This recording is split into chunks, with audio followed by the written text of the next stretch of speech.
Everyone, कैसे हैं आप सब।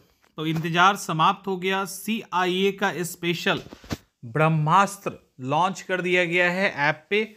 आप वहां पे जाके हमारे नए नोट्स को ले सकते हैं और पुराने नोट्स के साथ क्या डिफरेंस है, ये चूंकि आप में से जिन बच्चों ने पहले नोट्स लिया है उनको समझ में आ जाएगा।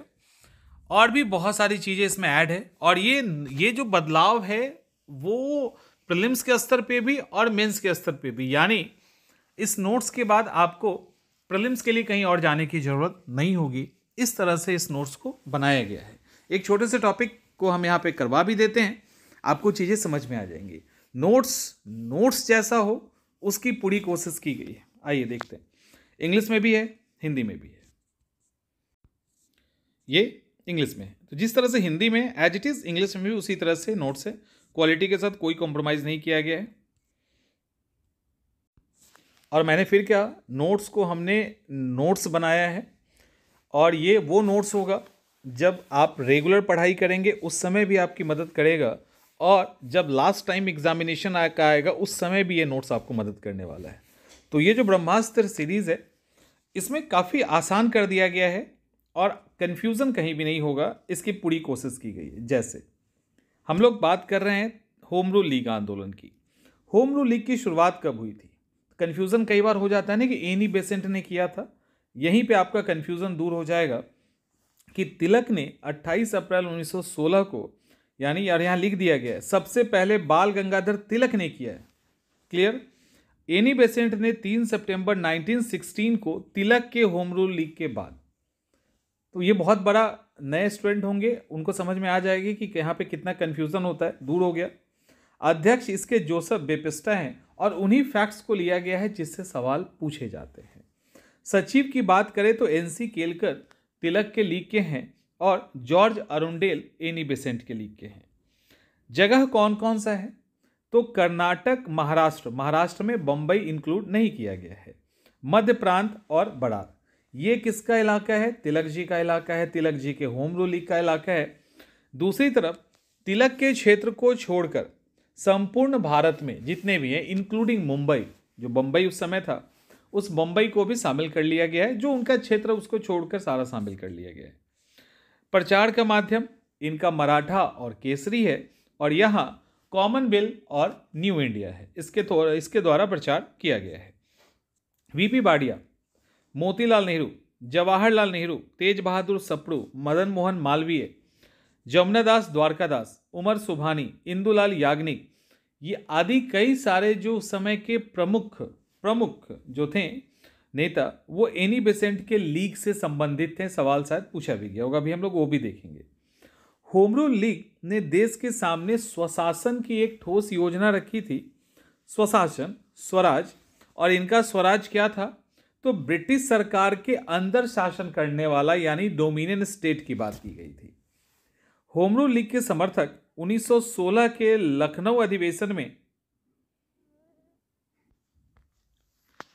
एनी बेसेंट के द्वारा स्वराज को, अर्थात स्वराज की व्याख्या, स्वशासन अर्थात स्वराज की व्याख्या करते हुए 2 जनवरी 1914 को उनकी पत्रिका कॉमनवेल्थ में होम रूल लीग आंदोलन की व्याख्या की गई थी। तो एक्सप्लेन इन्होंने किया था। होम रूल लीग के समर्थक ने 1916 में लखनऊ अधिवेशन में अपनी शक्ति का प्रदर्शन किया। ये इस सेंस में है कि एनी बेसेंट कांग्रेस की पहली अध्यक्ष बनी। तो ऐसे कई फैक्ट्स हैं यहाँ पे।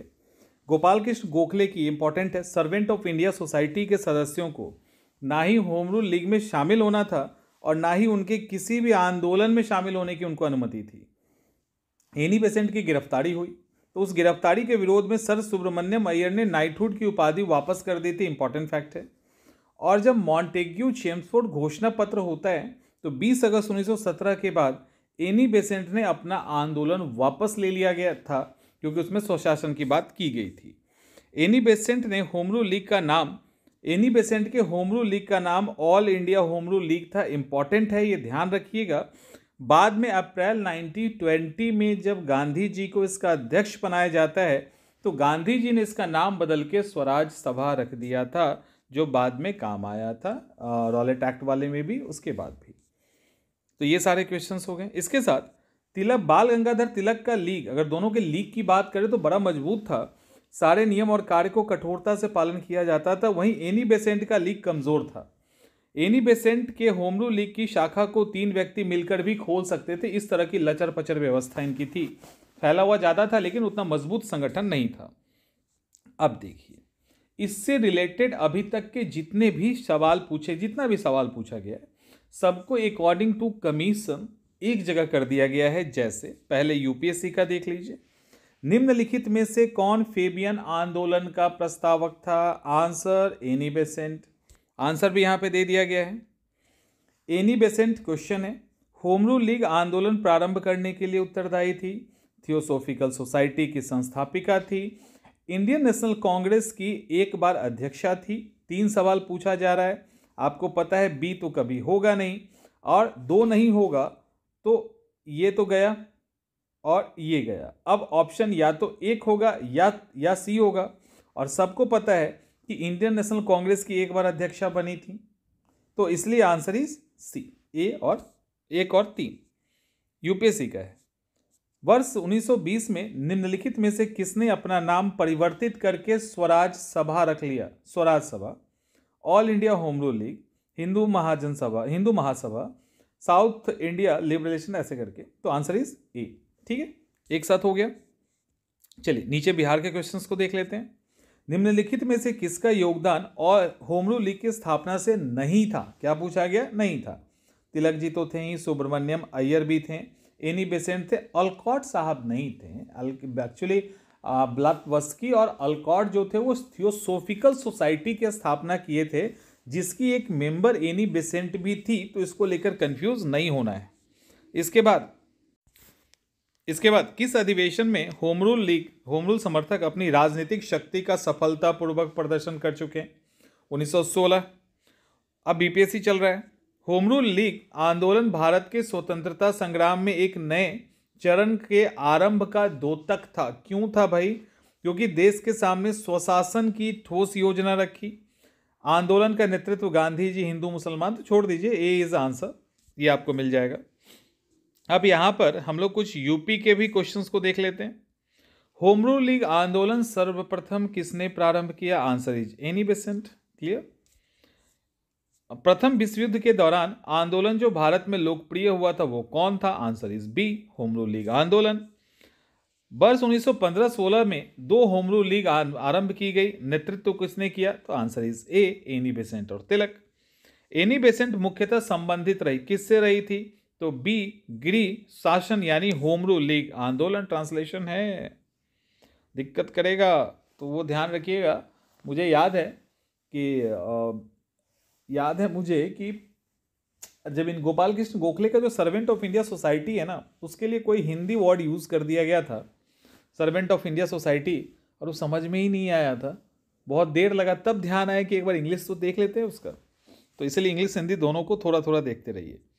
होम रूल लीग के संबंध में निम्नलिखित में से फॉल्स स्टेटमेंट चुनना है। सुनिए, सबसे पहले इसकी योजना एनी बेसेंट ने 1914-15 में रखी थी। चलो ठीक है।